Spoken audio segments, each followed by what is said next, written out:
Lagi capek setelah seharian ngamen keliling. Tiba-tiba pengamen sederhana ini melihat seorang wanita duduk selonjoran di tengah jalan. Tapi siapa sangka, saat didekati, wanita itu adalah seseorang yang tak terduga. Dan setelah pertemuan tersebut, nasib pengamen itu berubah. Langit sore memerah jingga ketika Andri melangkah menyusuri gang sempit di pinggiran kota. Gitar tuanya tergantung di punggung, sementara gumaman lagu mengiringi langkah santainya.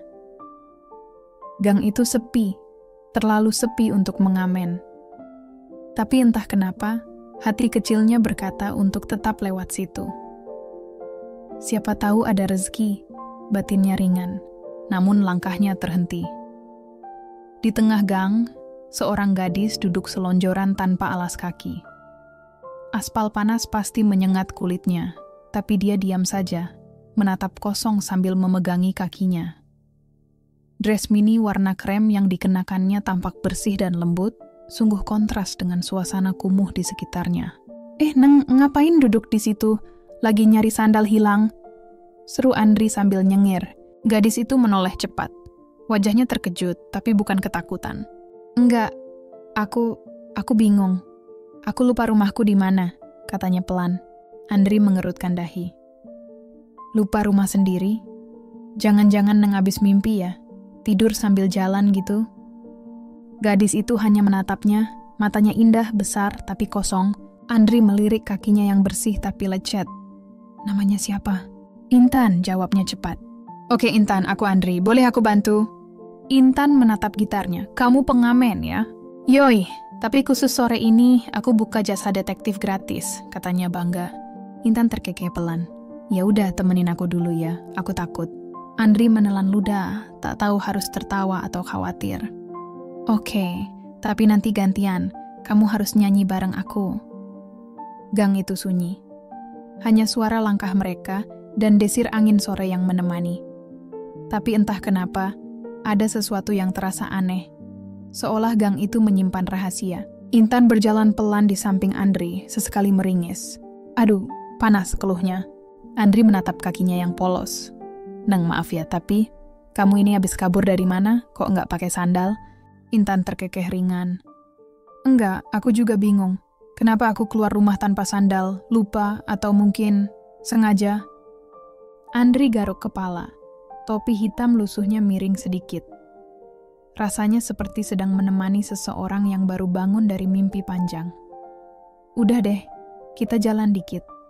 Siapa tahu ketemu orang yang kenal kamu, katanya. Baru 3 langkah Intan berhenti. Andri, kakiku sakit.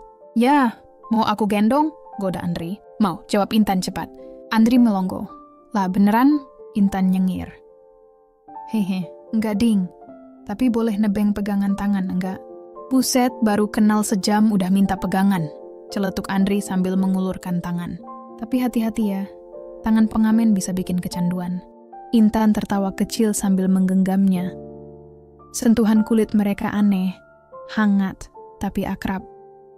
Saat berjalan, Andri diam-diam memperhatikan. Dari rambut sampai ujung jari kaki, gadis itu terlalu bersih untuk ukuran anak jalanan. Bahkan kuku kakinya mengilap rapi. Bukan warga sini, pikir Andri. Tapi kenapa bisa nyasar di gang ini? Dan kenapa dia lupa rumahnya sendiri? Langkah mereka terhenti di sebuah persimpangan. Intan menatap ke kiri dan kanan, bingung. Aku merasa pernah ke sini. Andri mulai curiga. Ada yang nggak beres. Mereka akhirnya duduk di bangku kayu dekat mushola kecil. Intan tampak lelah, kakinya mulai memerah. Ya, beginilah. Cantik tapi ceroboh. Bikin deg-degan. Gumam Andri sambil meniup luka di kakinya. Intan cemberut. Kamu lucu ya. Jarang ada cowok gondrong lusuh tapi cerewet kayak kamu. Terima kasih, jawab Andri bangga. Aku memang paket hemat, nyebelin, perhatian, dan irit ongkos. Intan tertawa, tapi tawanya cepat mereda. Pandangannya menerawang. Serius, Andri. Aku tadi jalan kaki entah dari mana. Kayak bangun di tengah gang itu. Aku nggak tahu kenapa bisa nyasar. Nggak bawa HP, nggak bawa tas. Tapi anehnya, aku nggak takut. cuma bingung. Andri menatapnya. Kamu yakin nggak habis jatuh atau pingsan?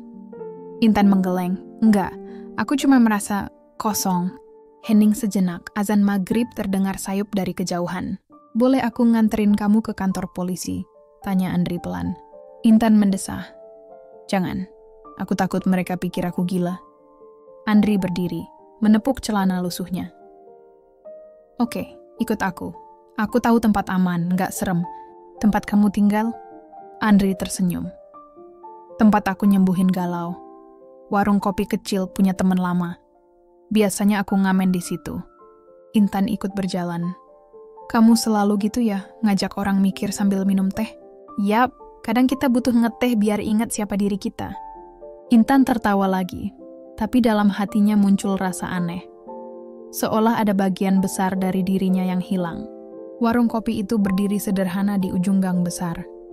3 meja kayu panjang, 1 rak jajanan, dan aroma teh manis yang menenangkan.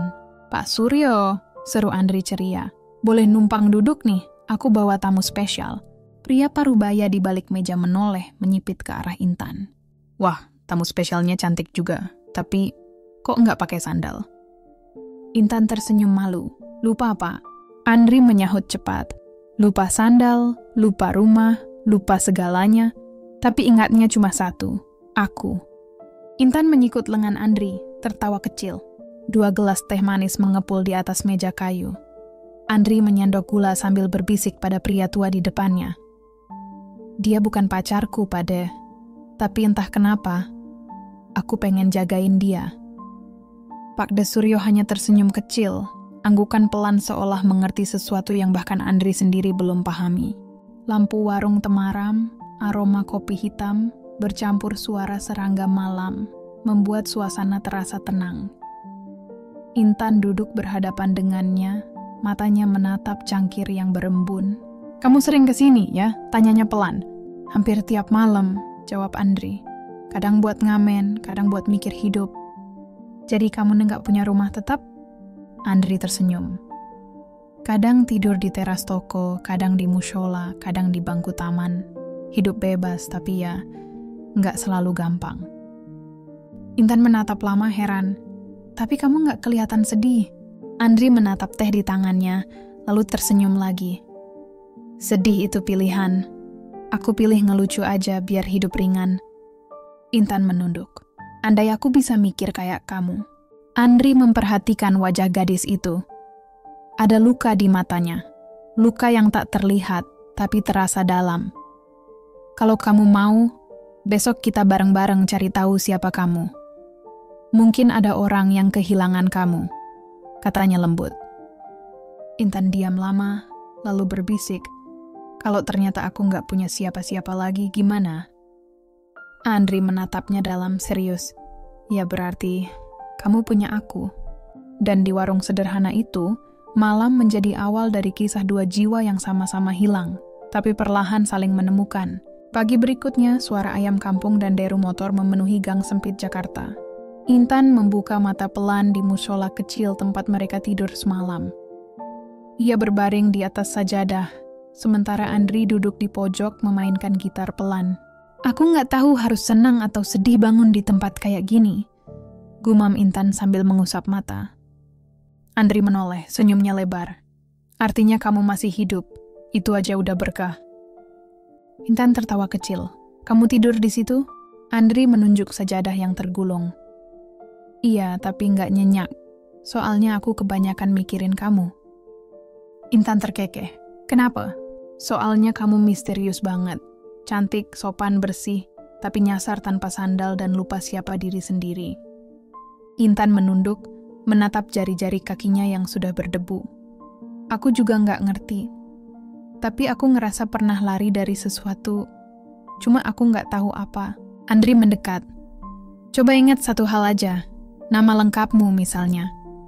Atau nama orang yang sering kamu dengar. Intan terdiam lama. Lalu dengan suara lirih ia berkata, Namaku, Intan Berliana Intan. Andri menegakkan duduknya. Nah, itu langkah besar. Kita punya nama lengkap, tapi mata Intan mulai berkaca-kaca. Tapi nama itu, bikin dadaku sakit. Andri menatapnya serius. Mungkin ada hal buruk di masa lalu, Tan. Tapi sekarang kamu nggak sendiri. Intan menggenggam tangannya. Kalau ternyata aku bukan orang baik, kamu masih mau jagain aku? Andri terdiam sejenak, lalu tersenyum pelan. Aku juga bukan orang baik. Tapi dua orang yang enggak baik bisa saling baik ke satu sama lain, kan? Air mata mengalir di pipi Intan. Ia belum tahu siapa dirinya sebenarnya, tapi bersama Andri. Rasanya seperti pulang ke rumah. Hari itu langit mendung. Andri dan Intan berjalan di trotoar, menyusup di antara orang-orang kantoran. Intan kini memakai sandal jepit bekas Andri, kebesaran, tapi cukup membuatnya nyaman. Aku beneran kayak anak hilang ya? Gumamnya sambil melihat pantulan bayangan mereka di kaca etalase. Anak hilang yang ketemu malaikat gondrong, saut Andri dengan gaya bercanda. Intan tertawa pelan. Kamu tuh bisa aja. Mereka berhenti di depan warnet kecil di pinggir jalan. Ayo kita cari namamu di internet. Siapa tahu ada berita orang hilang atau akun yang familiar, kata Andri. Di dalam warnet, Intan duduk gugup di depan layar. Andri mulai mengetik. Berliana U Intan hilang. Beberapa detik kemudian, layar menampilkan sebuah berita. Judulnya membuat Intan gemetar. Putri pengusaha tambang berliana U Intan kabur dari rumah, diduga depresi. Wajahnya terpampang jelas di sana. Senyum manja dalam foto membuat Andri tercekat. Tapi bukan itu yang paling mengejutkan. Melainkan nama di berita itu. Ayah, Herman Arsyad, pemilik PT Arsyad Group, melaporkan kehilangan putrinya 3 hari lalu. Intan menutup mulut, matanya membesar. Itu, aku ingat, aku lari dari rumah. Andri menatapnya tak percaya. Katanya kamu sempat dirawat di klinik psikologi, ada tekanan keluarga soal perjodohan. Intan menunduk, suaranya bergetar. Iya, mereka jodohin aku sama pria yang nggak aku cinta. Aku cuma pengen bebas. Tapi semuanya kabur dari ingatan setelah aku pergi. Andri menggenggam tangannya erat. Jadi kamu bukan hilang, kamu kabur. Intan mengangguk pelan. Tapi aku takut kalau balik, takut mereka paksa aku lagi. Andri terdiam lama. Ia tahu tak mungkin menyembunyikan Intan selamanya. Tapi ia juga tahu, kadang seseorang butuh waktu untuk menemukan dirinya kembali. Kita pikirin pelan-pelan ya. Jangan buru-buru pulang sebelum kamu siap, ucap Andri lembut. Intan menatapnya dalam. Makasih Andri. Aku nggak tahu akan jadi apa kalau nggak ketemu kamu di gang itu. Dan untuk pertama kalinya sejak ia tersesat, Intan merasa mungkin ini bukan kebetulan. Hari-hari berlalu cepat. Sudah hampir seminggu mereka hidup bersama, tidur di mushola, makan dari hasil ngamen, sesekali dibawakan makanan oleh Pak Suryo. Pagi itu, Intan duduk di pelataran mushola kecil di pinggir desa. Udara masih sejuk, dan cahaya matahari menembus dedaunan jati, jatuh di rambut gondrong Andri yang berkilau keemasan. Di kejauhan, ia sedang mengisi botol air wudhu dengan wajah tenang, seperti biasa. Intan memanggilnya pelan. Andri, kamu pernah ngerasa jatuh cinta? Andri tersedak kecil lalu terkekeh. Ya pernah lah. Dulu aku suka sama anak warteg, tapi dia malah milih satpam. Intan semua tertawa, hingga suasana pagi itu terasa ringan. Tapi tiba-tiba, Andri berjalan mendekat. Ia duduk di samping Intan, menatapnya dalam-dalam. Kalau sekarang, katanya pelan. Aku suka cewek yang suka lupa sendal, tapi nggak pernah lupa bikin aku deg-degan tiap hari. Intan spontan menoleh, wajahnya memerah. Gampel. Serius? Jawab Andri, tersenyum. Tapi aku sadar, Tam. Aku bukan siapa-siapa. Nggak punya rumah, kerjaan, apalagi masa depan. Kamu punya semuanya. Mungkin kamu cuma nyasar sebentar ke hidupku. Intan terdiam lama, lalu menggenggam tangannya. Andri, kamu satu-satunya orang yang nggak maksa aku jadi siapapun. Aku nyaman sama kamu. Mungkin ini bukan nyasar, tapi memang jalan yang aku pilih. Suasana jadi hening.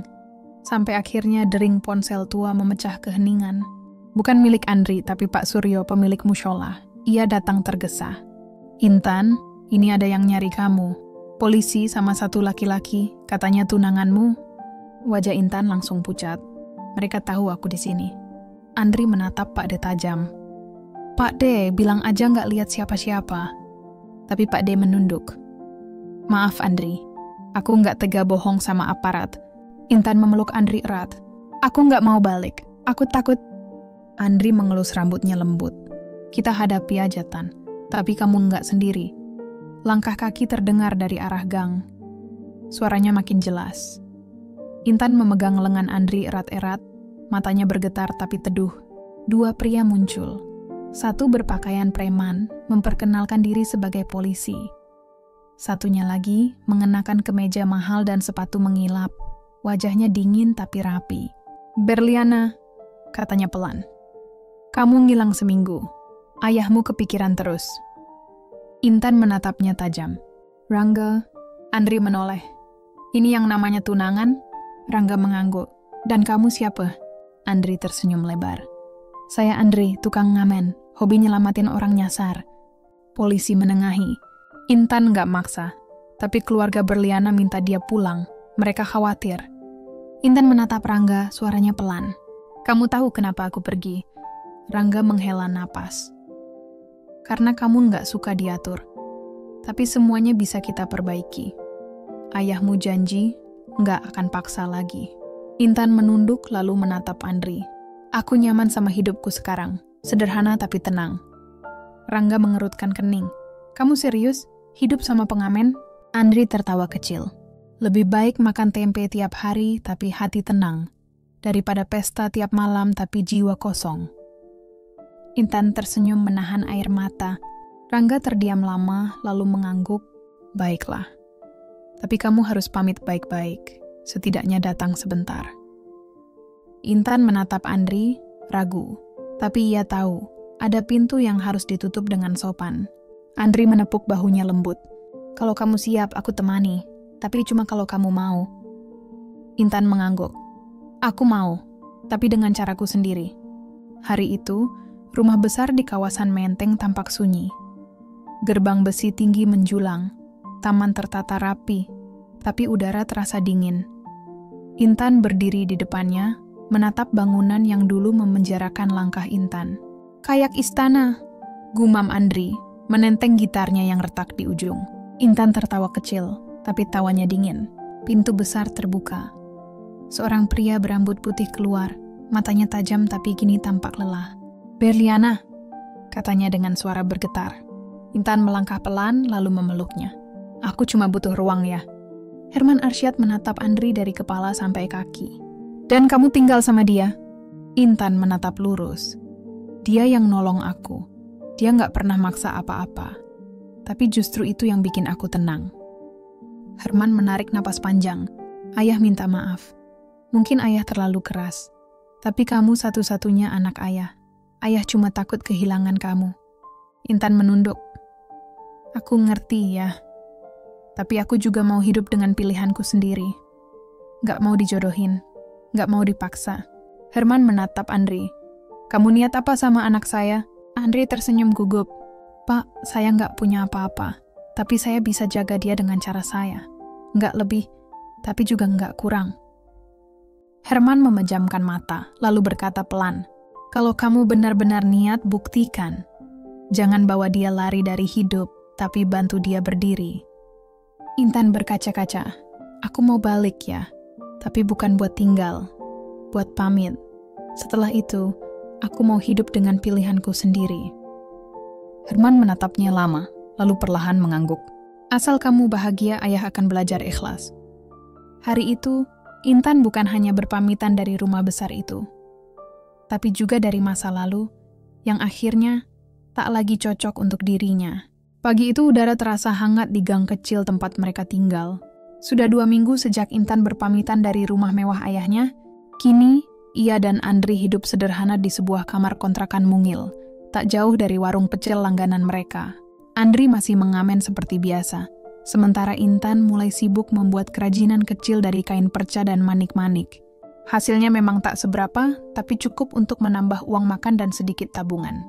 Meski hidup mereka pas-pasan, suasananya hangat, penuh tawa, saling menggoda, dan saling menguatkan. Sore itu, sinar matahari menembus celah genteng dan menimpa wajah Intan yang sedang membuka amplop coklat dari seorang kurir. Ia membaca isi surat di dalamnya pelan-pelan, lalu tertawa kecil. Andri yang duduk di sebelahnya sambil memainkan gitar langsung menoleh. "Kenapa, Atam?" tanyanya penasaran.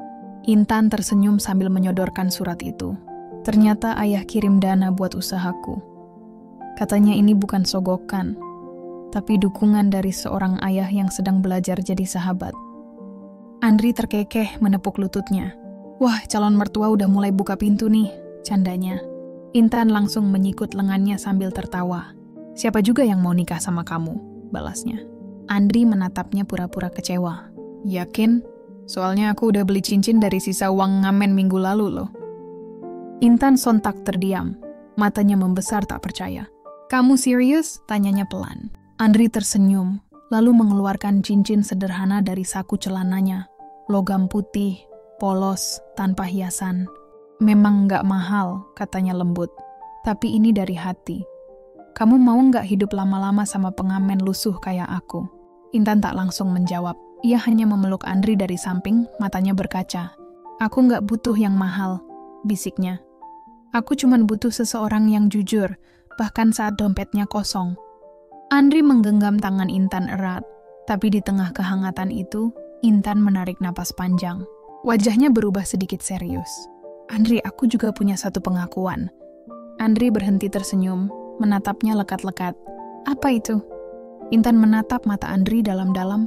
"Hari pertama kita ketemu, aku bukan nyasar. Aku kabur. Tapi bukan karena marah sama siapapun. Aku cuma pengen tahu, kalau aku benar-benar hilang, siapa yang peduli?" Andri tak berkata apa-apa, hanya menatapnya lama dengan senyum tipis. "Dan sekarang kamu tahu jawabannya, kan?" Intan mengangguk, perlahan tapi pasti. "Iya," katanya lirih. "Seorang pengamen dengan topi terbalik, yang enggak punya apa-apa, tapi kasih aku segalanya." Hari itu, dua dunia yang berbeda bertemu di simpang kecil Jakarta. Bukan lewat kemewahan, bukan lewat janji-janji indah, tapi lewat kejujuran, tawa sederhana, dan keberanian untuk saling percaya. Dan dari tempat kecil itulah, mereka mulai menulis kisah sendiri. Yang bukan kisah yang megah atau dramatis, tapi kisah dua jiwa yang pernah hilang, dan akhirnya saling menemukan. Terima kasih kamu sudah menyimak cerita ini. Jangan lupa untuk like video ini, subscribe channel kami agar tidak ketinggalan cerita menarik lainnya. Sampai jumpa di cerita berikutnya.